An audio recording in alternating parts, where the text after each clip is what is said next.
बड़ी सफलता के रहस्य पार्ट 1 में हमने यह देखा कि मस्तिष्क की कल्पनाशीलता को लक्ष्य प्राप्ति के लिए हम किस प्रकार प्रयोग में ला सकते हैं। इस वीडियो में हम देखेंगे कि लक्ष्य निर्धारण के नियम क्या है, क्यों लोग लक्ष्य विहीन जीवन जीते हैं और लक्ष्य निर्धारण की नैतिक मूल्य क्या है, उद्देश्य और लक्ष्य में क्या सूक्ष्म फासला है, लक्ष्य पूर्ति में 3 कौन कौन से कारक तत्व हैं, समय के छोटे छोटे खंडों का उपयोग किस प्रकार किया जा सकता है।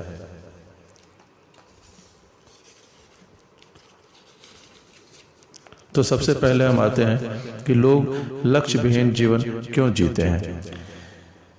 क्योंकि उन्हें इस बात का ज्ञान ही नहीं है कि जीवन में उद्देश्य का क्या महत्व है। उन्हें यह भी ज्ञात नहीं है कि उद्देश्य का निर्धारण कैसे किया जाता है। रास्ते की चुनौती को स्वीकार करने की हिम्मत का अभाव होता है। उनमें असुरक्षा की भावना होती है, अगर मगर का भय होता है, परिस्थिति की भयंकरता का अनुमान लगा लेते हैं कि ऐसा हुआ तो फिर क्या होगा, और उनके मन में यह सदा भय बना रहता है कि कहीं सफलता नहीं मिली तो लोग मजाक उड़ाएंगे। इसी कारण से लोग लक्ष्य का और उद्देश्य का चुनाव ही नहीं कर पाते। निम्न स्तर के विचार और जीवन प्रणाली के कारण ऊंची महत्वाकांक्षा की कमी होती है। ऐसे लोग निम्न स्तर के सामाजिक और पारिवारिक परिवेश में जीते हैं। प्रेरणात्मक साहित्य का अभाव। वे अपने जीवन में प्रेरणात्मक साहित्य नहीं पढ़ते हैं, क्योंकि प्रेरणात्मक साहित्य में यह दिया रहता है कि किस प्रकार विपरीत परिस्थिति में भी लोगों ने अपने उद्देश्य को प्राप्त किया और महान सफलताएं अर्जित की। तो यह सब वो कारण है जिससे कि लोग लक्ष्य विहीन जीवन जीते हैं। प्राय लक्ष्य का निर्धारण करने में कई लोग अपने को असहाय महसूस करते हैं। जीवन का अधिकांश भाग व्यतीत हो जाने के बाद भी वे यही कहते हैं कि पता नहीं वे इस जग में क्यों आए हैं। उद्देश्य निर्धारण में यह बात बहुत अधिक महत्वपूर्ण है कि आपका आकर्षण या लगाव किस विषय से है, क्योंकि अरुचिकर विषय के चुनाव से आप व्यर्थ ही अपनी शक्तियों का अपव्यय करेंगे और जो कार्य स्वाभाविक रूप से आपको अच्छा नहीं लगता उसे करने में निश्चय ही आपकी पूर्ण शक्तियां नियोजित नहीं हो पाएंगी और उसका परिणाम असफलता के रूप में हाथ लगेगा। इसलिए उद्देश्य का निर्धारण इस बात को ध्यान में रखकर करना चाहिए कि आपकी स्वाभाविक अभिरुचि या झुकाव किस बात में है, जिस कारण आप अपनी प्राकृतिक शक्तियों को उस विषय में लगा सकें। यदि आपकी अभिरुचि संगीत में है और आप विज्ञान में अपना दिमाग खपा रहे हैं तो आप बड़ी सफलता नहीं प्राप्त कर पाएंगे।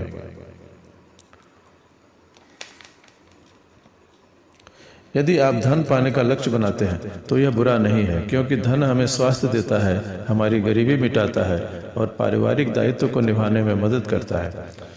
धन के अनेक फायदे हैं। सुख, समृद्ध और यश की कामना बुरी नहीं है। प्रत्येक जीवन में कुछ पाने के लिए अपने लक्ष्य का निर्धारण करना चाहिए।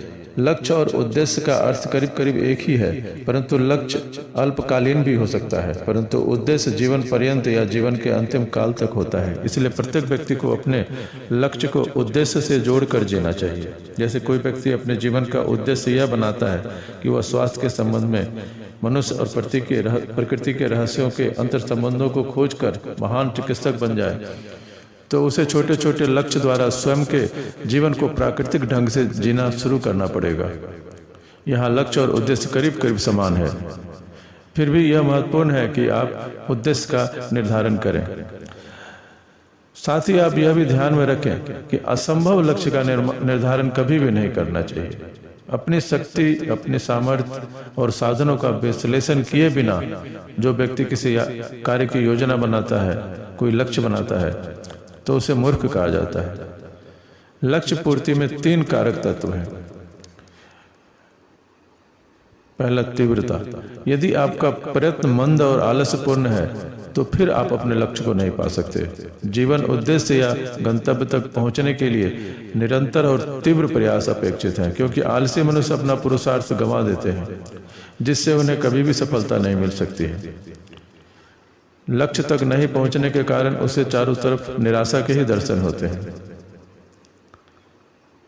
आलस्य तो ईश्वर द्वारा प्रदत्त असीम सामर्थ्य का अपमान है। तीव्र प्रयासरत पुरुष लक्ष्य में सफल हो जाता है, परंतु ढुलमुल नीति वाला अपने लक्ष्य में कभी भी सफल नहीं हो सकता। कोई भी आलसी कभी भी महान नहीं बन सकता। जो अपने समय का एक क्षण भी व्यर्थ नहीं गंवाते, वही संसार में हलचल मचाते हैं और मानव समाज की उन्नति करते हैं।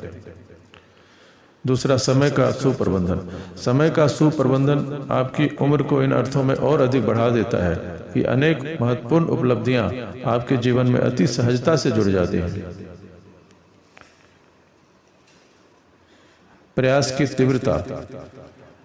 लक्ष्य और महत्वाकांक्षा के साथ साथ उद्देश्य तक पहुंचने में समय का निर्धारण अवश्य होना चाहिए। कार्य का समापन निर्धारित कालखंडों में क्रमशः पूरा होता रहना चाहिए। इसलिए किसी भी कार्य का निर्धारण करें तो उसके समापन की तिथि भी लिख दें और रोज का एक निर्धारित टाइम टेबल बनाएं कि इस कार्य में आप इतना समय देंगे, और रोज आप इस चीज को एक कॉपी में नोट भी करें। अब आती है स्थिरता, दिशा और लक्ष्य की स्थिरता। यदि आप समय के साथ साथ नहीं चलते तो आपको समय बाहर फेंक देगा, जिसे आउट ऑफ डेट कहा जाता है। इसीलिए आप ऐसा लक्ष्य बनाएं जो कि आउट ऑफ डेट ना हो, जो कि समय के साथ समकालीन हो।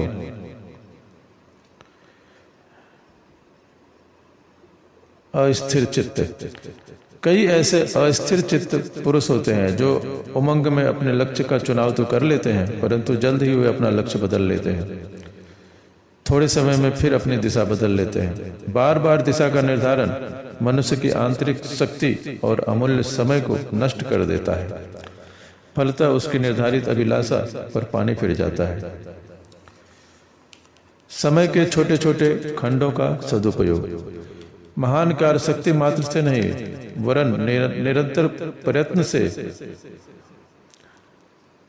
और अध्यावसाय से होते हैं। जो व्यक्ति 3 घंटे प्रतिदिन उत्साहपूर्वक चलेगा, वह 7 वर्ष में कहते हैं कि विश्व की परिधि